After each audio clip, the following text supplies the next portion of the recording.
Hello, আসসালামু আলাইকুম। কি অবস্থা সবার? কেমন আছেন? আলহামদুলিল্লাহ ভালো আছি। তো সবাইকে জানাই জুম্মা মোবারক। তো ভাবলাম যে আজকে আপনাদের সাথে আমার একটা ডেইলি মিনি ব্লগ শেয়ার করি। তো যেই ভাবা সেই কাজ তো শুরু করে দিলাম। জানি না কেমন হয়েছে, ফার্স্ট টাইম ট্রাই করলাম। তো সেদিন আমি ঘুম থেকে উঠে ফ্রেশ হয়ে নাস্তা করে নিলাম এবং ভাবলাম যে বিছানার চাদরটা অনেক নোংরা হয়েছে, সেটা উঠিয়ে নিলাম। তো মাঝখান দিয়ে আমার মেয়ে চলে আসলো কাবাব মে হাড্ডি হতে। আসলে তার তো আর খেয়ে দিয়ে কাজ নেই, সারাদিন আমার সাথেই গুড় গুড় করবে।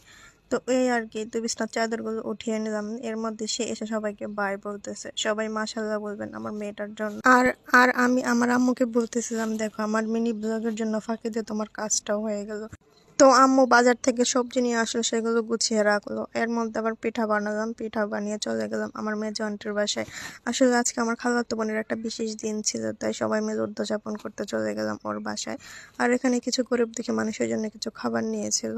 আসলে আমাদের পরিবারের সবাই চেষ্টা করে আমাদের বিশেষ মুহূর্তগুলো একটু গরিব দুঃখী মানুষদের সাথে শেয়ার করার জন্য। তো এই আর কি, এখানে খাবারগুলো বিলিয়ে দিয়ে আমরা বাসায় চলে আসলাম। আর তো যেহেতু বিশেষ দিন বলে কথা, বিরিয়ানি না হলে কি আবার চলে? আমরা ভাই বাঙালি মানুষ, আমাদের বিরিয়ানি লাগবে। তো এই তো আন্টি চুলায় রান্না বসিয়ে দিল আর আমি ফাঁকের দিকে একটু ভিডিও করলাম। আসলে আমাদের মা খালাদের সাথে ভিডিও করা মানে মাউন্ট এভারেস্ট জয় করা। একটা ভিডিও ক্লিপ নিতে নিতে তাদের রান্না প্রায় কমপ্লিট হয়ে যায়। আলহামদুলিল্লাহ, মাশাআল্লাহ, আমাদের মায়েদের ধৈর্য আছে। তো এই তো আমাদের রান্না বান্না কমপ্লিট, এখন সবাই মিলে চলে আসলাম খেতে। তো খাওয়া দাওয়া শেষে সবাই একটু রেস্ট করলাম। তো ভাবলাম যে আমরা আজকে পিৎজা বানাবো। আসলে পিৎজা বানানোর প্ল্যান কতদিন ধরে চলতেছে, কিন্তু সময় করে আর খাওয়া হচ্ছে না। কিন্তু আমাদের জামাইদের রিভিউ দেখলে আর আমাদের বানাতে ইচ্ছে করবে না। জীবন আর যাই হোক, তারা কখনো আমাদের খাবারের উপরে বিশ্বাস করতে পারে না। কিন্তু কেন জানি না, তারা আমাদের খাবারের প্রশংসা করতেই পারে না। দোয়া করে আল্লাহর কাছে আল্লাহ তাদের হেদায়েত দান করুক।